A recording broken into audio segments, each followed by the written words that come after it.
Hi everyone, today let us discuss few topics related to OOPS with Java, and the topic is recursion in Java. Introduction to Java recursion. Recursion is a programming technique where a method calls itself to solve problem.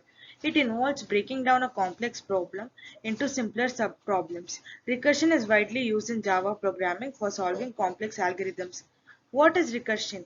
Example, public int sum int x, if x equals to 1, return 1. Return x plus sum x minus 1. Here, this if statement occurs once x reaches 1. It does not call back the method, thus ending the recursion. This return statement calls the method again, this time with a number closer to 1, and returns some all numbers from 1 to x. Understanding the base case. Every recursive method needs a base case, that case that specifies when the recursive should stop.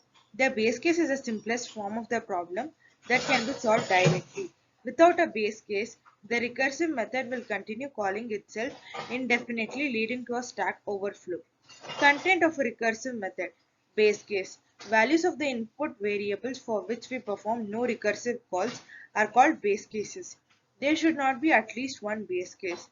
Every possible chain of recursive call must eventually reach a base case. Recursive calls. Calls to the current method. Each recursive call should be defined so that it makes progress towards a base case. Recursive method structure.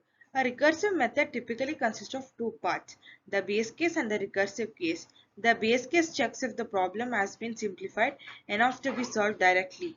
The recursive case calls the method itself with a modified version of the problem. Recursive functions. In recursion x, if x equals to 0, return recursion x minus 1.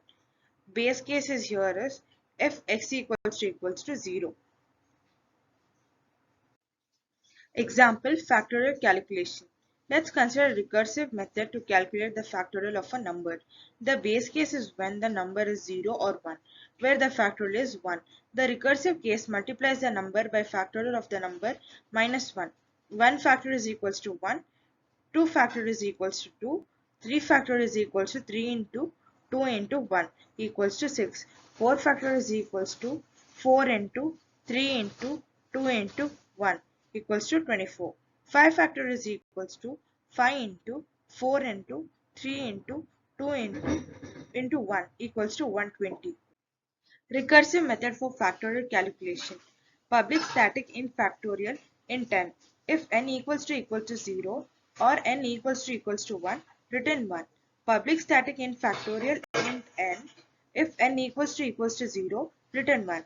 Else, return n into factorial n minus 1. Example, Fibonacci series. Another popular example of recursion is generating the Fibonacci series. The base case is when the number is 0 or 1, where the Fibonacci number is the number itself. The recursive case adds the two previous Fibonacci numbers to get the current numbers. The Fibonacci sequences are 1, 1, 2, 3, 5, 8, 13, 21, 34, 55, 89, 144, 233, 377 and so on. 1 plus 1 equals to 2, 1 plus 2 equals to 3, 2 plus 3 equals to 5, 3 plus 5 equals to 8, 5 plus 8 equals to 13, 8 plus 13 is equals to 21, 13 plus 21 equals to 34, 21 plus 34 equals to 55, 34 plus 55 equals to 89, 55 plus 89 equals to 144, 89 plus 144 equals to 233, 144 plus 233 is equals to 377. Recursive method for Fibonacci series. Public static int Fibonacci int n. If n equals to 0 or n equals to 1, return n. Recursive Fibonacci series. Continuing to work with the Fibonacci sequence, write a new function to perform the same task using recursion. The recursive function is one which calls itself.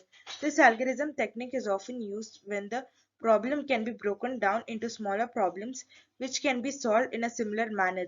Be careful of how your function is written. You will need to include a stopping condition for when the problem has been broken down far enough and you are ready to find the solution. If you are familiar with recursion, it may be helpful to consider this example for calculating the factorial of a natural number. And recall the factorial is given by n factor is equals to n into n minus 1 into n minus 2 into so on. Here the recursive R function which returns the factorial of a number. Factorial greater than equals to function n. If n equals to 1, return 1, else return n into factorial n minus 1. Advantages of recursion. Recursion allows for elegant and concise code, especially for solving repetitive problems. It can simplify complex algorithms by breaking them down into smaller, manageable parts. Recursion promotes code reusability as the same recursive method can be applied to different scenarios. Advantages and disadvantages of recursion. What is recursion? Recursion is a process that defines a problem by solving it. It is one of the most powerful tools for writing algorithms. Recursion can be applied to many types of problems. We can represent recursion as a central idea of computer science. Many programming languages support recursion as they allow to call the function itself within their own code. Now let's learn about the types of recursion. Advantages: solve problem which is naturally recursive, reduce unnecessary calling of function, reduce the length of code, help in solving data structure problems, stack evolution and infix. Disadvantages: slower than non-recursive function, requires lot of memory, not more effective in terms of space and time, hard to analyze code, compute runs out of memory if recursive calls are not properly checked. Disadvantages of recursion. Recursion can be memory intensive as each recursive call add a new stack frame to the call stack. Recursive method may have a performance overhead compared to iterative solutions.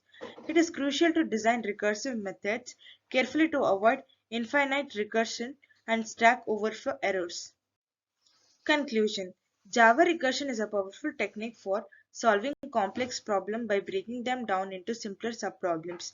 Understanding the base case and recursive case is essential for correctly implementing recursive methods. Recursion has its advantages and disadvantages, and it should be used judiciously based on the problem at hand.